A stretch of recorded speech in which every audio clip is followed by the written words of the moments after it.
Loadout nerf herders, listen up!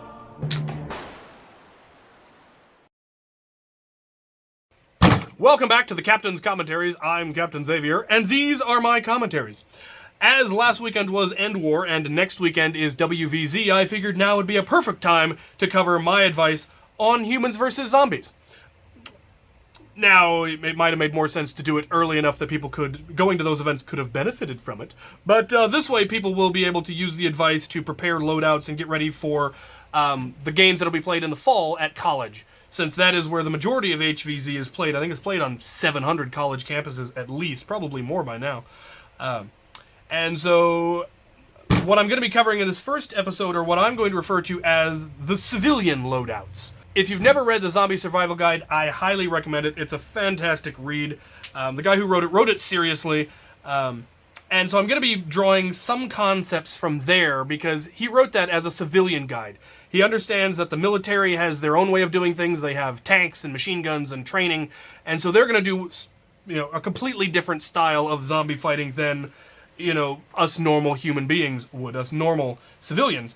And so that's what I'm going to cover in this first episode, because that's what most players are going to be. Most players don't have any kind of paramilitary training. They don't have any kind of actual discipline. They don't have any kind of squad communication tactics, all of that. And so these loadouts are going to focus on people who don't have that and who may be running by themselves or are going to be running in a group of individuals, all of which don't have that kind of training. I will cover squad tactics and squad loadouts in probably the next video.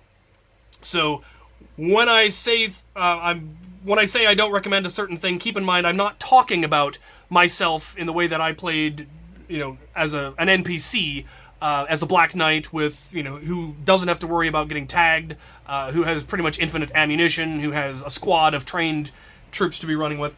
That is a very different concept than what we're going to be talking about here today. Now, for the civilian loadout, the three things that I recommend you keep in mind when picking your weapons is capacity, accuracy, and reliability. Things that I don't consider important are rate of fire and power or range.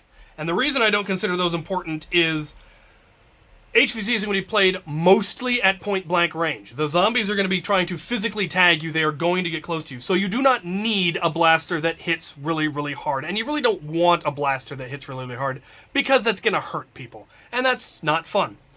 The other reason that you don't need a high rate of fire is you only need to tag each zombie once. And if you have a blaster that's shooting 10 darts a second, you're going to be wasting a huge amount of ammunition that you cannot afford to waste. You can waste ammo in Nerf wars because the rounds are short and you get your ammo back. In HvZ, if you run out of darts, you get tagged, and then you're tagged. You're a zombie for the rest of the game. So, I don't recommend building fully automatic blasters or high FPS blasters. They're not going to help you. What is going to help you is a high-capacity blaster that always fires when you pull the trigger and always puts the darts where you want them to go. That is what is going to be very important. And so that's why I recommend the blasters that I recommend. I recommend semi-automatic or pump-action magazine-fed blasters. I recommend high-capacity blasters. And I also recommend having a good, reliable secondary blaster. Now, I do consider the Strife to be an excellent option for HvZ if you're not worried about stealth. Flywheel blasters have the disadvantage of being noisy.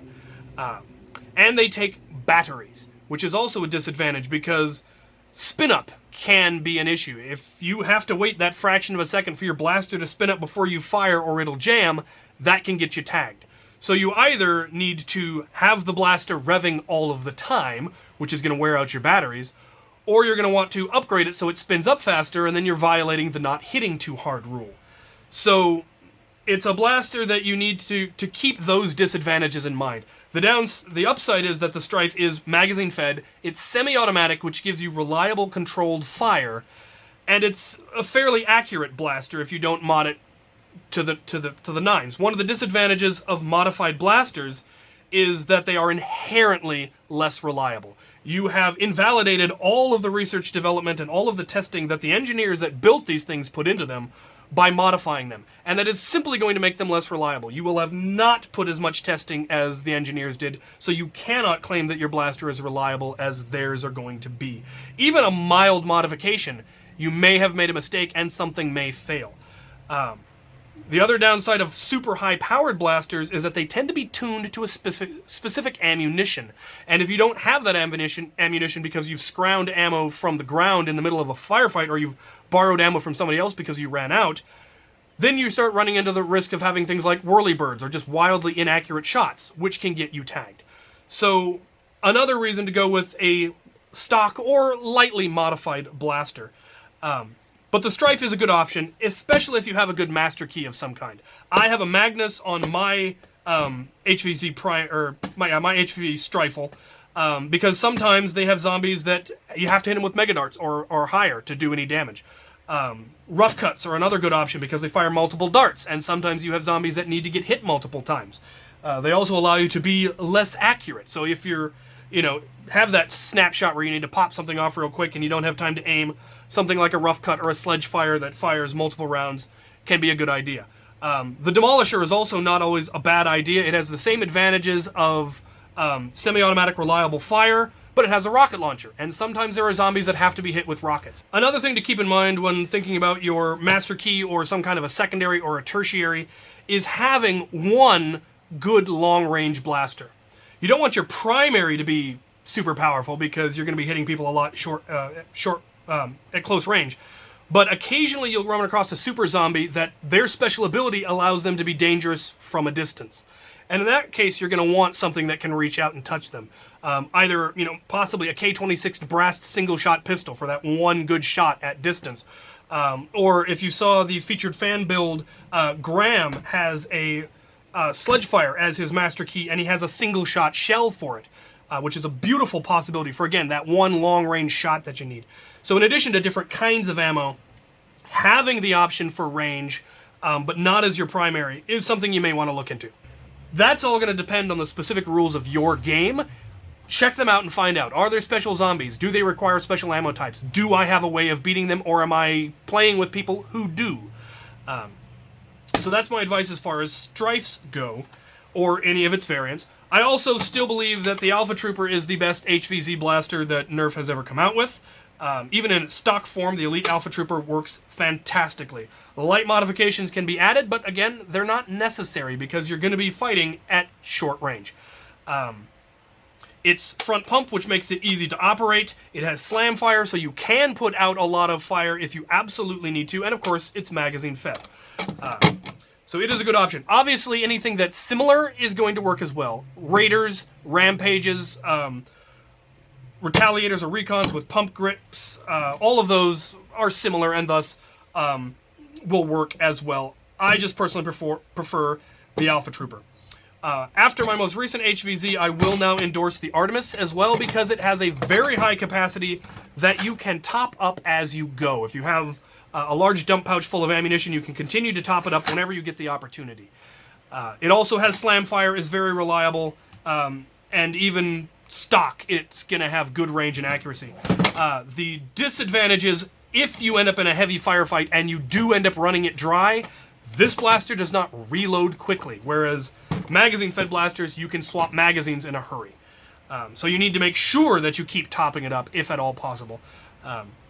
But when it runs out, and when your magazines run out, you're going to need to switch to a good secondary. And I highly recommend hammer shots, preferably 2 of them, because you can use them two-handed. That's the other advantage of Strifes if you don't use them in a Strifle configuration. If you use them as a pistol, you can then use 2 of them at once, which allows you to target multiple targets at once. Hammer shots are, again, very reliable because they are a revolver, which makes them far less likely to jam. If you upgrade the cylinder, you can get higher capacity. And that modification, a lot of schools, even if they won't allow modifications to the blaster, will allow that because essentially all you've done is gotten a larger magazine. You haven't increased the force that it hits, and so you might be able to make that argument. They may just say that no modified blasters at all, in which case, okay, 5-shot ones are fine. Or you can go with minimized Lawbringers, which hold 12. They're a little bit harder to holster, but not impossible. But I definitely recommend something that's hammer primed so that you can use them. I also recommend, if you're going to go with a magazine blaster, have the mag pouches in such a way that you can top off your magazines as you go from a dump pouch or from the ground, similar to the way you would top off your Artemis. Now these, for this is, when I'm talking about these, I'm talking about the, now this loadout, this is a fairly light loadout, I'd call it, compared to my heavy loadout anyway. Are good for missions, or if you're playing a game where it's nothing but missions. There's some schools that's how they do it. It's a 3-hour block, and they do half-hour missions, and then they reset after each one. Then you're going to want this kind of a loadout. For if you're playing one of the long games, the week-and-a-half long games, where you're in play all day long while you're trying to get to and from class and all of that, for those, I recommend a pair of hammer shots, or a sweet revenge, or a 4 victory. Something that's easily concealable, but that is very reliable, and that you can potentially dual wield if you need to bolt. They're good for firing on the fly, and you can, as you're sprinting, you can occasionally take a shot over your shoulder or target people that are coming at you. Because during the day, you don't want to be terribly conspicuous, because the zombies will see you, and you're better off being sneaky during the day. But for the night missions or the long mission games, definitely get some kind of a good primary, and definitely some kind of a good secondary. Finally, last but not least, I have a jolt here, because everyone should have a good suicide jolt.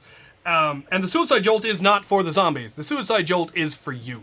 When you run out of ammo, when your blaster jams, when it's all over, the horde's coming at you, the suicide jolt is to finish yourself off, so you don't have to die horribly getting eaten by zombies.